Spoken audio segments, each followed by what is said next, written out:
Josie. Okay, we can talk later. Hi, I'm Caroline Leavitt.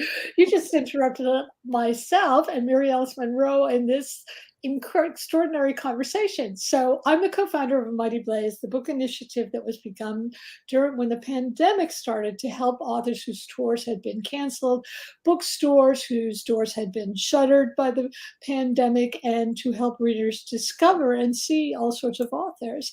So today is really special. We're welcoming back one of Mighty Blaze's favorite people ever, Mary Alice Monroe, to talk about her Hello. extraordinary book. Look at that cover behind her. Yeah, we do love the cover of this book. Search Yes. for Treasure. Here we So are. Mary Alice Monroe is a New York Times bestselling author of 27 books. Nearly 8 million, it's probably even more now, of her Probably. books have been published worldwide, and she's earned numerous accolades and awards, including induction into the South Carolina Academy of Authors Hall of Fame. I still Also, get blown away by that. Search for Treasure, I just heard from Laura, is a July-August 2022 Kids Indie Next pick. I know. We were so excited, and we can just announce it today. Oh, really? Oh, so it's this great. is my first announcement. Yes. It's great. It's great. It's great. So anyway, here's more bio on Mary Alice before we start talking to her. Let's see. Her books have received numerous awards, including the Southwest Florida Author of Distinction Award, the Lifetime Achievement Award, the International Book Award for Green Fiction, the Henry Berg Children's Book Award, and her novel A Low Country Christmas won the prestigious Southern Prize for Fiction. The Beach House is also a Hallmark Hall of Fame movie starring Andie MacDowell. We love Andie. Several of her novels have been optioned for film. She's the co-creator and co-host of the weekly web show and podcast Friends in Fiction. She's also an active conservationist, and she serves on several boards. So I want to welcome you here, Mary Alice. We're delightful. We're just totally delighted to have you here. I just love coming to talk with you. I mean, we just get along so well. And also, we just solved all the world problems in the green room. We do. I think now we can talk about the book. We were sisters from another life. Yes, okay. I think so. Search for Treasures. It's a wonderful book. It's about love, friends, and how nature can heal us. It's about one boy called Jack Potter, who's staying with his grandfather, Honey, great name, on Dewey's, did I pronounce that right? Dewey's Island? Yeah. Dewey's Island one summer. And he's with his friends, making lovey, but his father's dealing with a war injury, and he's getting used to a new prosthetic leg. And he happens to tell Jake that he once hid treasure coins as a child in an old tree fort. So Jake knows he has to find the treasure. So that's the adventure part. But there's other parts to this extraordinary novel. There's other issues. Macon has to learn to be a big brother. Lovey is discovering boys. The book is about family, fathers and sons, embracing the unexpected, unplugging, I can't talk today, unplugging from tech to discover nature, and the legacies and importance of grandparents. I personally think this is the perfect book for Father's Day, or for anyone who fathers anybody or who has been fathered. So, Mary Alice, why is it important to you to write for kids as well as for adults? Oh, Caroline. Okay. I knew for a long time that I wanted to write for this group. Middle-age group is they say 8 to 12, somewhere along in those. But it's readers today are so varied, but 8 to 12 is the definition. And I had a couple picture books out. And when I went to the schools with the picture books, the kids that really caught my attention were those middle grade kids, aren't 8, 9, 10, because you say, oh my gosh, there's so much trash in the ocean, plastics everywhere, choking the ocean. You tell that to a group of adults and they're like, yeah, I know. What can we do about it? Right. You tell that to a bunch of little kids and they're like, let's go clean it up. And I just love it. What do you want to be when you grow up? I want to be a ballerina and a judge. And you're like, okay, go for it. They have this can do. So I knew I wanted to write for them also because, and I apologize to kids sometimes, for the planet we are leaving them. They are the dreams of our future. It's their world. So I wanted to write for them and inspire them the same way I did adults with my adult fiction. And that is not to teach, not to proselytize, but to tell a fun story and to Right. let them know nature up close and personal. So that way they care. They really lose that fear that kids have of what is wild, of what an insect even is. They scream when they see a bug. It's because they don't know what it is. They're not familiar with it. So if you can get rid of that fear and you make them realize it's fun, then they'll go outdoors. So that was the why I wanted to write the book. And I had no expectations for the success and also how much fun Really? it's That's been. I didn't incredible. anticipate it. That must have been amazing to see all the success from that and all the connection to the kids. You And know, Caroline, I was even on programs where people will read to me letters that they received, and I get the letters by stacks of 100. Teachers send me envelopes filled with 100 letters from the classrooms, of all of them telling them how much they love this book or what their favorite thing about the story is. They're drawing pictures of the turtles and the alligators. And it touches you in a way that you don't anticipate. You're truly moved because when a child says, "You're my favorite author," they're not being polite. They really mean it. Or, "I love this book." Well, thank you. It's like it's real. So I knew last summer when I was on book tour and Laura Rossi was calling me and everyone was calling me, the book, it debuted at number 2 on New it's York Times. incredible. I It's mean, incredible. that surprised me. I knew it and hoped it would do well, but I think it's beyond even a book. It's the right book at the right time. Yes. You know I what I was mean? going to say that. It is the right book at the right time. And you're right. I look at you and I think what's so amazing is you are passing the gauntlet to a younger generation in Yes, terms of protecting nature and learning about it and knowing it because kids talk about books to other kids, they do. so it's spreading it. I wanted to talk about, I read that we were talking about this in the green room about the curriculum guide that you read for the Right. book, which I just loved because a lot of curriculum guides for kids are like, what's the correct answer? You circle A It's or like B. secret A or B. And this guide, it was so creative and it had no right answers. It was more like, can a person have more than one best friend? That gets you Mhm, thinking, and that gets them thinking about their own lives too. I have more than one best friend. Why is that? mhm, Should I change them or do they sometimes change? mhm.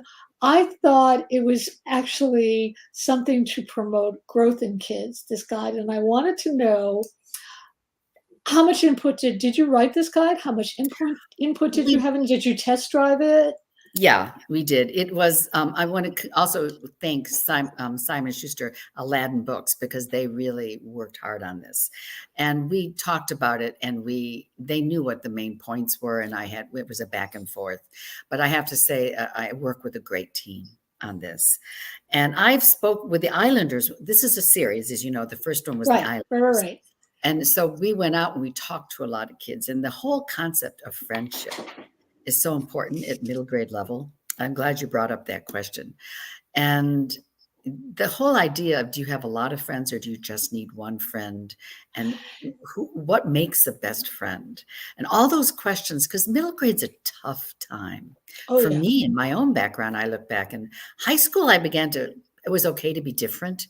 It's not okay to be different When in you're middle school. what? Yeah, no, And so it's not. everyone has to be the same, and kids can be pretty cruel. So I tried to make sure in the curriculum guide that it was cross materials. So you could have science, you could have English, you could have social studies, and you could have interpersonal relationship discussions. So that way a teacher, or especially a homeschool teacher or a librarian, can use multiple attacks using the book. And those to me are the most helpful. So I was really pleased with this. In fact, I invite everybody to go to my website, maryalicemonroe.com, there's a whole page for the children's books. And Deweese Island is featured there. The curriculum guide is there, but also we're connecting you with what a friend of mine Judy Fairchild, who has a very short Instagram, the best I've ever seen, called Nature Walks with Judy. Oh, I And love it's that. a minute and a half, 2 minutes. She has the most delightful voice, and she's on Deweese Island. So if the kids are reading the book, they'll see all the critters, insects, birds. She has a naturalist eye. So if you want your child to see the outdoors, she identifies it, shows you the actual animal, butterfly, whatever, and it's over in 30 a minute 30. Perfect for their attention spans, and I highly recommend it. So go to my website and you get access to all this. It's amazing. It's amazing. I wanted to say there was some quote that I read about you that said so much of your work is about human nature and Mm, nature itself, yeah, and that one sort of parallels the other. And you and I were sort of talking about that a little bit about how restorative nature is, true. especially, for if you're a city person, you still need to get out in nature. You do, because Especially it if you're does a city things. person. Oh, yeah. So I For wanted to know, have you always been connected to the natural world as a child? And when did you realize the implications of what humans do to it? Oh boy, that's my life history in a nutshell right there. I'm one of 10 children, and so we were always outdoors. I think for me, I always know as a storyteller, and I believed in fairies, and I encouraged children to use their imagination. I'm all about fairies. But my father would take us for walks, and he would point out, "No, that's a gall," and he would, "No, that's an oak tree," and I'd be, "Yeah, but look at the bottom. You can see that's where the fairies live." I love it. That's where my attention was. But I saw nature in a fanciful way, and it wasn't for a long time that I really cared about knowing the names of things, but I was Mhm. always loved nature. I sang to trees. I mean, that kind of a relationship. Still do. And when I was in Vermont with my children, and this was many years later, my husband's family had a big sheep farm in Vermont. So it was 1,000 acres, wild. So we had a house, and I brought my kids alone, me and my 3 kids, and in a big Toyota. Remember those Toyota vans we called the Happy Bus? We drove from Washington, D.C., where we lived, up to in the Happy Bus, 9 hours, and we'd be up there. And here's the thing: we would open the doors, and there was this 1,000 acres of wild, and we did not know the names of anything. So what we did, we meaning mama too, I was a young mom, my 3 kids, one in my arms and the other 2, we'd go out and we would gather leaves and we would draw pictures. We took the composition notebooks. I don't have one here. The little black and white, Right, I marble know those with the 50 marbles. cents. Yeah. And we'd go out and I'd have the kids draw what they saw and every day, and we'd go back in, and we didn't have, not only did we not have TV there was no internet, it wasn't invented yet, Right, right. but we used the encyclopedia. And kids today laugh when I say kids, that's our Google. That was called That's right. Encyclopedia Britannica, which Britannica, by the way yes. I worked on, by the way. But Oh, yeah, that was another part of my past life. I worked on Encyclopedia Britannica. But so we would draw, and we'd put the lists on the walls of the names of the birds we heard. We drew, we drew right on the walls and at this one long hallway. We learned the names. And to this day, the kids can go out in nature and not be afraid, because we have in our DNA the curiosity to explore, to discover. But I think it's restricted now by modern technology and our mhm. lifestyle. But if you learn the names of things, it combats fear. And fear, Caroline, is the number one reason why kids don't go out, Really? and adults. They're afraid of that bug. They're afraid of every snake. They're afraid, they don't know what nature is. But when you know the names, you eliminate that fear, and you know what is dangerous and what is not. And they go out in the world. That 1,000 acres became our backyard.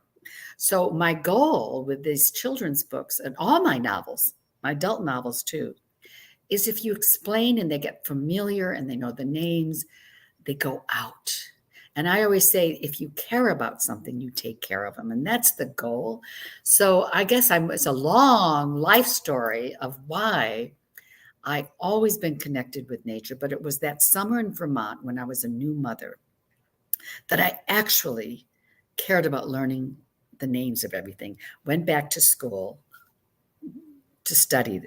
And now in my novels, the goal is not to proselytize, but to just make my readers aware that this is their backyard.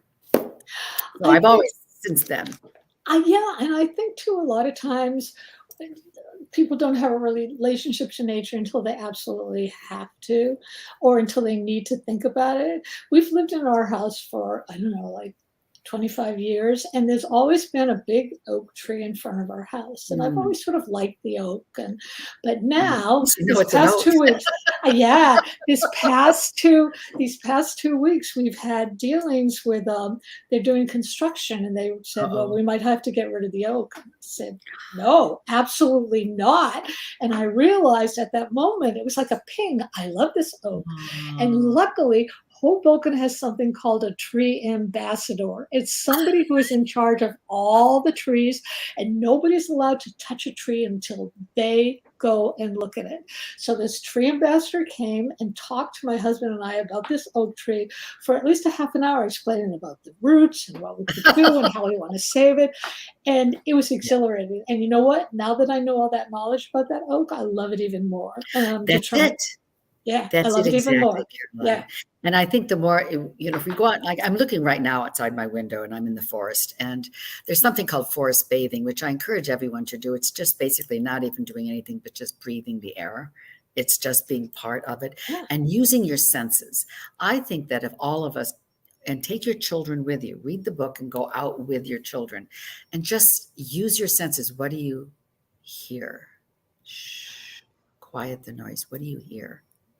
And you'll hear the rustling and you'll hear a bird call. You'll hear a little cricket. Identify it, become part of it. That's the magic. There's a line in the book, Search for Treasure here. I've got it right here, where the children learn about bioluminescence, which is a big word, but it's when you're in the ocean at night and you swish your hands and there's a lot, it sparkles like fairy, and the children learn about it and they see it. And Lovey goes, oh, it's magic. And Honey, the grandmother, said, it's not magic, it's nature. I love that. I love that line. It's real. Magic exists. And that's why it's interesting. Someone said, why did you use the name Potter? Is it because of Harry Potter? And I kind of took a moment back and I thought, oh my gosh, because there's two boys and a girl. Right. No, that's my husband's mother's family's name, Potters. Oh, And Honey is the grandmother, and her name is Honey Potter. I And love all of a that. sudden I went, oh my gosh. But I love that maybe it was subliminal, because one of the things we loved about Harry Potter, aside from the great relationships with the kids, which I hope I've created with my three children, but we loved the magic, right? It's something beyond what we know about. Right. Well, you can create that same magic in nature with your children. There's a whole world that they do not know about that you can share with them. And that's the challenge for the adults who read this book, is to read the book with your children Oh, and yeah, it's go out perfect. with them. What can you do to it? If you say to your children, go outside and play, but they're going to, oh, no, it's so boring. There's nothing Right. to do. We've There's heard nothing it all. else. I've heard it all. You just have to go out with them. Be adventurous. And I have a whole list of things we can talk about, my suggestions about how to read the book with the child and to go out with them. And you know what? It's not punishment for a parent. It's fun. It's what I learned in Vermont. To learn the names with them is a blast. It really is. It is a blast. It is a blast. And also, I think when you do something, some activity with your child, where maybe you're a little anxious too, the bonding is incredible. Let's The talk bonding is about incredible. bonding. Yeah. Oh, I've been doing a lot of research, and my husband's a child psychiatrist, which is why I bring a lot of this into the book. There's 15 years ago, Richard Louv wrote a book that basically came up with the phrase nature deficit disorder. And at the time, it was looked at askance. Since in the last 15 years, there's 400 plus studies to show all the benefits both mental health and physical Mhm. health, even your eyesight, for adults and children about going outdoors. In fact, there's a new phrase that 2 hours outdoors is the new 10,000 steps, which Oh, I love that. I love that, don't you? That Isn't that, has to be on you a can remember T-shirt. that. Yes. So I there's the whole health reasons for going and outdoors with your kids, but the bonding. Not only will you bond when you have an adventure with your children or grandchildren, but reading aloud. The bonding that occurs with reading aloud is a new area of study, which I think is really important. We all know about the age 1 to 5 that Right. brain development increases. You're going to Mhm. create a better reader. This has been around for a while. Right. Now we're looking, there's new research because kids are having trouble with reading, and there are a lot of strugglers. And they're finding out that reading aloud to a middle grade child, you're talking 8 to 12, these children we don't tend to read to because they know how to read a book, right? They're chapter readers. What we're Right. finding though is if you take a good old middle grade book of your choice, one that interests them. I hope they want to read mine, but if not, find a book that interests them. And don't push it, maybe one chapter at a time. Maybe read it when the lights are going dim, at bedtime. When a parent or a grandparent reads to the child, hearing the words, they hear the nuances and they increase their vocabulary. They get into a story in a way they can't do if they're reading it themselves and they're struggling with vocabulary or Right. reading. If they're reading aloud and they're struggling, they're so focused on the words, they're not getting the meaning or comprehension, which they can do if it's audio, if they are listening. The third thing is the bonding, going back to the original point. There's a special bond that occurs when there's slow reading going on. I can verify this. Last weekend, I was in Chicago and visiting my graduating from 8th grade, 14-year-old hockey playing grandson. And he's the boy I first, by the way, had to pay him to read The Islanders. He was my first editor. I paid him. And he said, Mambo. Mambo. It's a little slow. He didn't want to say boring, but he said a little slow. I took it seriously. I went back and I rewrote the book, rewrote that beginning. He helped me understand pacing for middle grade books, quick, to the point. And I changed it, and I mean, it's a better book for it.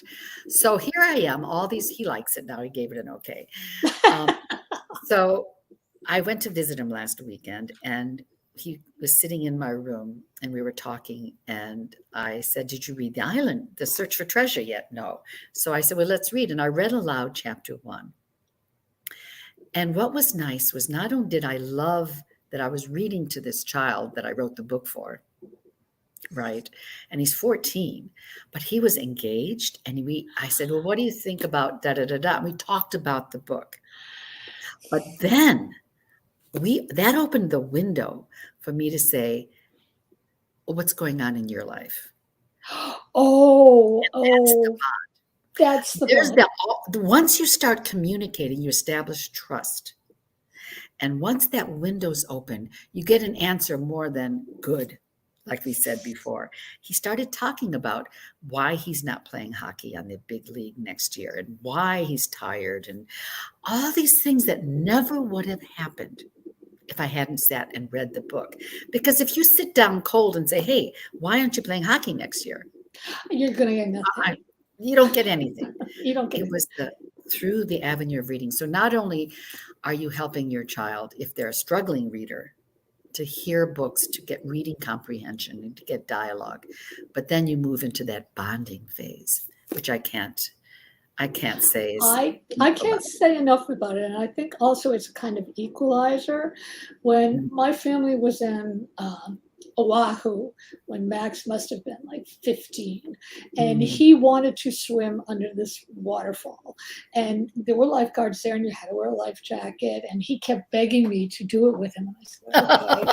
And I did not want to, and I started to go down the rocks and they were slippery, and I said, I can't do it. And Max said, you have to do it. We'll never be here again. So I did, and he helped me. He took my hands, he helped me. We did it. Not only was it the most extraordinary adventure of my life, but the way it bonded us on Yes. so many Yeah. levels. And For life. because he had helped me, his mom. It wasn't me saying, come on, we're going to do this. It was he had helped me. And to this day, I mean, my son's 25, but I always talk about that, how he Well, got me through that. I mean, honestly, that's to me is a main point of the whole Honey character in this book. She's the grandmother. Mhm. And in book one, she's depressed. I mean, I like I said, in middle grade, you do deal with really tough topics, but it's how you present it. And she's depressed, and Jake doesn't want to be there. And between the two of them, and the journals and the writing and the summer, they heal each other.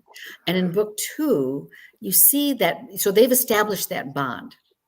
And then in book two, she's stronger now. So I love to see that, this generation is stronger. The father's having trouble with his son. So we see that struggle, but she's able to help them. And the bond has to occur not between Honey and the grandson, but between father and son. So and how did they do it? By going outdoors and Yeah, looking for the gold doubloon and the gold treasure. I mean, any activity, it doesn't matter whether it's looking for a gold doubloon. What is the treasure that you're looking for? It could be a snake in the backyard. It could be show your grandchild your favorite watering hole. I don't where you fish. That bond, right. that time together, the adventure together is That's what is right. so special. And I hope it Um, inspires people to do it. Yeah, I want to ask people out there who are listening and watching, if you have any questions, please pop them in the chat. I want to ask you, because I really felt in reading this book about all the relationships and the love and nature, that this book was really about the treasures inside of Yeah, us. And I would exactly. love for you to talk about that, because that was the thing that really moved me. Well, this is the beauty of writing a series, is that we know it's continuing. So when we started this friendship in the Islanders, they're new kids. These kids they meet turn out to be their best friends for life. And you don't need a lot of friends. You just really need one or two. And so they get back on the island and there's the adventure. But I introduced two new features in this book. One is they're a little older and the little girl's discovering boys. Right. And that's such a sensitive subject, right? Right. And the girls are always a little bit ahead of the boys, are a little Yeah. confused. They're not sure what's going on, but the girls know what they want. And so it's just introducing that. And the other one was the sense of other, the kids who are not part of our group. Right. That's a painful And one. that's so important in middle grade. And these two boys come from the island and they're kind of troublemakers. But that how Lovey relates to them and how the boys and the differences. So there's a lot of disruption of their friendships, a lot of questioning of their relationships in this book. And at the end, the treasure that they discover is, of course, you are my best friend. We are the Islanders, and that love and the father-son. I'm glad you pointed out that it's a Father's Day book. Oh, This yeah. is a father-son book. The Yeah. whole story is pinging around that relationship and that treasure that no matter what happens, you lose a leg, you have hard times, you are still my father. That relationship matters. So that's the treasure. And the other third thing actually was not to judge a book by the cover. We introduced the community of Deweese, and in that community is one man, and it's a device used often in children's literature. The scary guy, Right. the neighbor Right. you don't know. Is she a witch? Is she mean? Whatever. So we have Scary Harry, who turns out to be one of my favorite characters. And he is the one who found the doubloon. So I want children to know it's all about relationships and how look for the treasure. What matters right here. That's at the core of the book. And that's so, so, so important. I wanted you to also talk about your work with wildlife, because you do such good in the Thank you. world that we need to celebrate that and talk about it. Thank you. So tell us.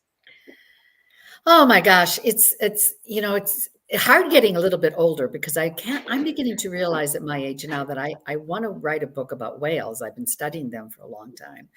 I look for a species. I've always been writing a book based on not an idea of a story, but a species.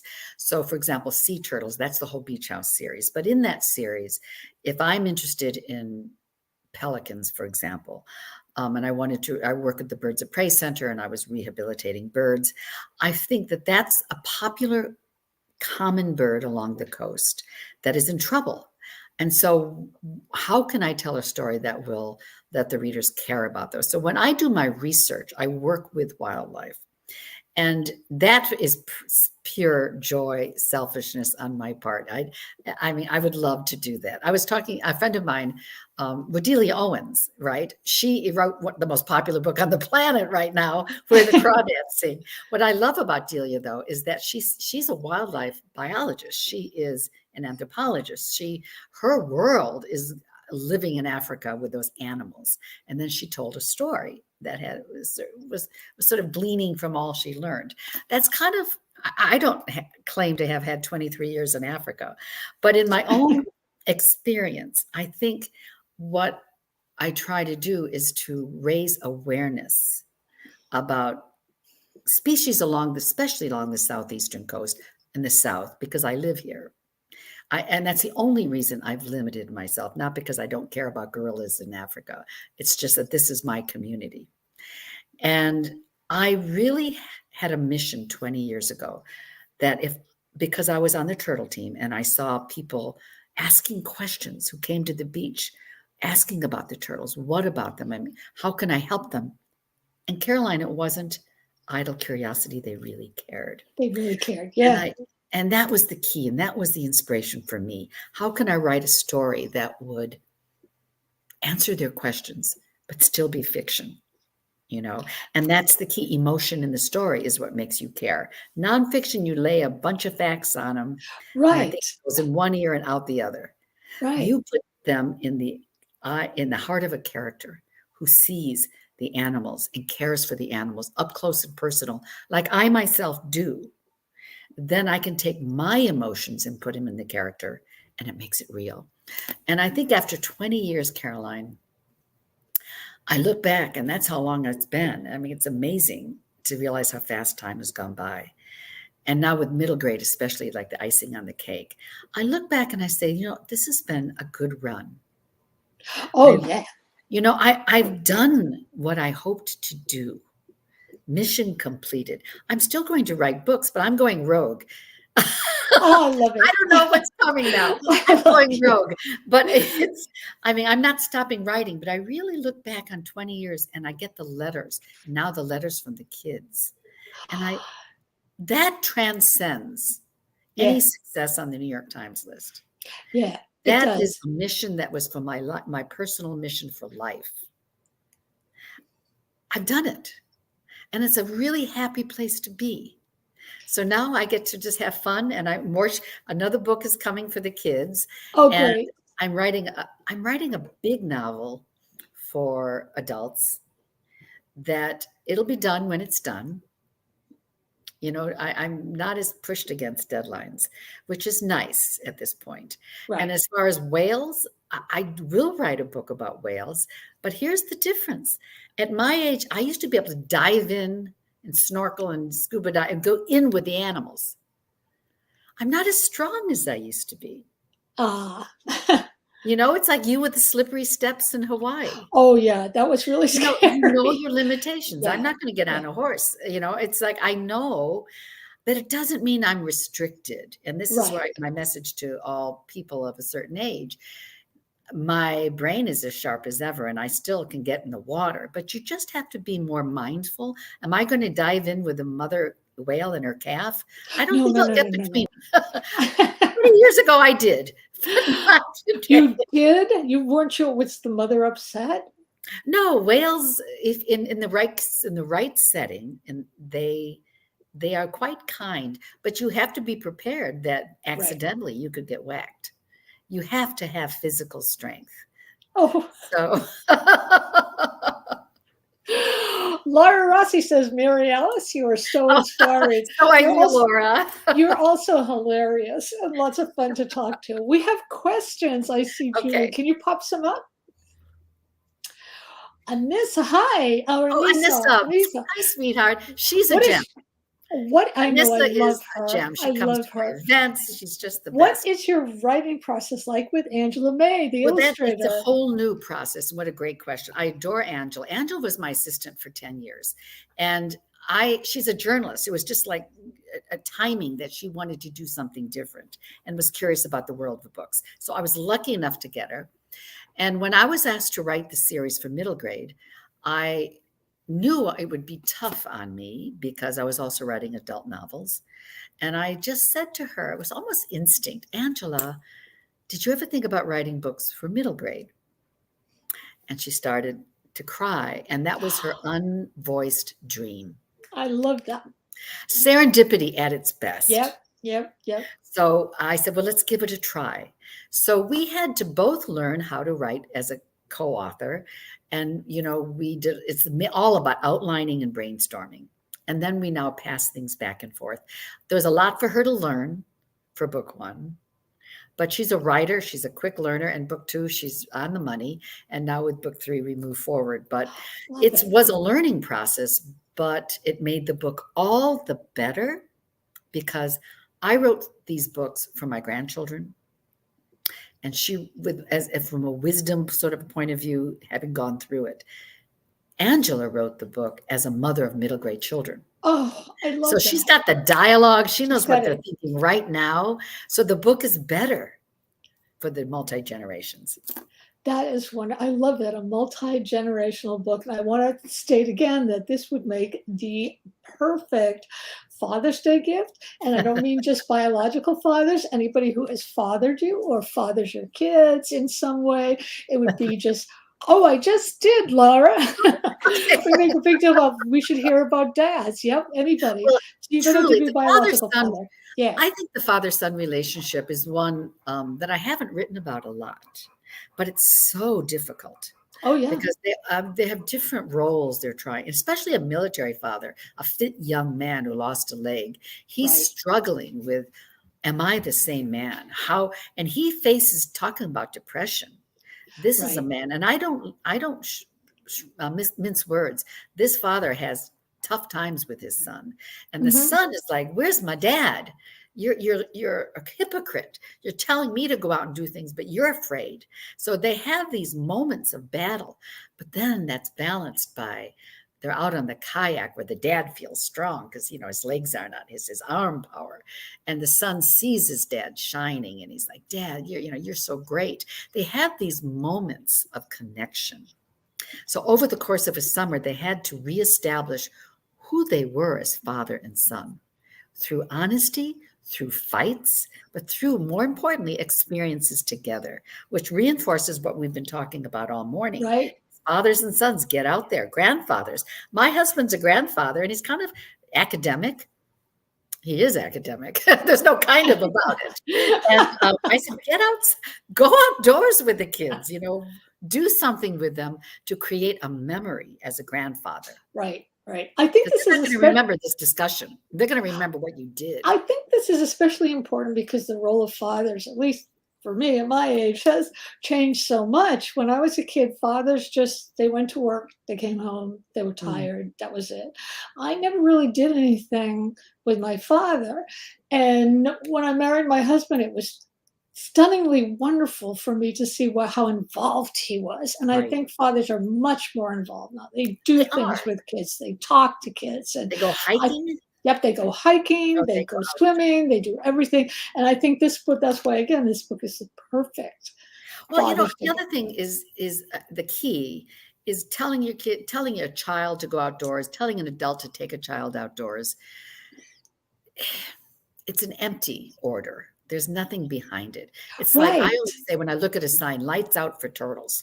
Well, if you don't know what that means or why, it doesn't have any meaning. It's the same thing. If you tell someone, go outside and play, it has no meaning. They just go out with them. And I'm hoping that when they read the story together, they get ideas, journaling, going out in a kayak, I'm taking a walk, looking for gold doubloons, using a medal, ideas of what you can do together. It has meaning. It has tremendous meaning. Julie, do we have any? We probably have time for 2 more questions. Do we have? I think I saw them in the chat. Yes. What writing advice would you give to your younger self? Oh, this is an easy one for me. My advice would be to get the soul of the story down. All writers, myself, even after 27 books, you still get nervous about the idea of the story, how big it is, how perfect it is in your head. But getting it down, yeah, I heard the breath. Yeah. Getting it down on paper, it's like, you're afraid you're going to disappoint yourself as an Right. author. So Right. my advice is just to get, as Anne Lamott says, the shitty first draft done. You just get the words down, and then through that process, you know what your story's about. I always say at about page 100, you're like, oh my God, now I know what the story's about. Now I Right. get it. You can always Right. fix it, but keep Right. going. Right. So get the first draft done is what I would say to myself. And don't have 6 books started up to chapter 3. That's brilliant advice. We have time for, and here's the last question. What are you reading now? And also, I would like to add to that. Do you read other middle grade books and kids' books as well as I adult do. books? In fact, Okay. my advice to young middle grade writers is, if you're an adult writer and you think you know what you're writing about for middle grade or young kids in below age 5, read at least 24 books until you've read 24 books and outlined what is it about what books that you like and really deconstructed them. You do not begin your book because you can't assume you know how to write for these kids until you've really read what's out there, what they're reading now, as well as the classics. So what I'm reading a lot of now, one favorite is by Jo Hackle. It's called Smack Dab in the Middle of Maybe. And she's an environmentalist like I am. She really loves the outdoors. And she won the Southern Prize for Fiction, which caught my attention. And I read it and I absolutely love it. And for adult books, since I'm in the middle of writing a novel now, I tend not to read other novels that are similar or anything. Oh, yeah, you can't do that. Because you don't know if those words are going to Right. filter into your novel. Right. So I'm pretty careful. So I'm reading a lot of nonfiction about the Ace Basin, which is in South Carolina. And I'm reading a lot about that right now.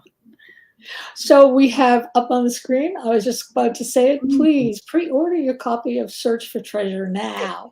And that's Big Al. Oh, yeah, look at that cover. Let's look at that. That is a real alligator on Dweez is a real place. And Big Al is the meanest, biggest, baddest alligator on Dweez. 17 feet. I mean, we go along in the golf cart, and when Big Al kind of crosses the little path, because there are no roads, it's more like a path, we stop. We don't bug Big Al. We go find another way to get to the dock. But it's one of the alligator. It's one of the many alligators. But the reason I wanted to bring alligators into the book is kids are fascinated with them. They love Big Al. The number one question is about Big Al. But there's a lot of problems with alligators as we encroach on their habitat. And they're not touchy-feely, and people are always screaming, they ate my dog. If you understood animal behavior, that you would not have walked by the water with a poodle. So I think I'm trying to teach children and adults appropriate behavior in the wild with animals that are dangerous.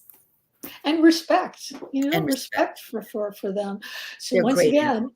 The Search for Treasure. This is not just a book for middle grade. This is actually a beautiful book for adults too. I just loved it. I was enraptured by it. And I think everybody else will be too. Or walk to your favorite indie bookstore and pick up a bunch of copies because it makes a perfect Fathering Day book. And I want to thank Mary Alice Monroe for being here. I always love talking to you, and I also love talking to you before and after the show too. So yes, we have to continue our conversations. We will. So thank you all for being here. Go out right now and pre-order this book. And happy summer. It's wonderful. Everybody, and happy summer. Thank you all. Thank you, Laura. Thank you, everybody. And we'll see you all soon. Bye. Bye. I love you all. Bye.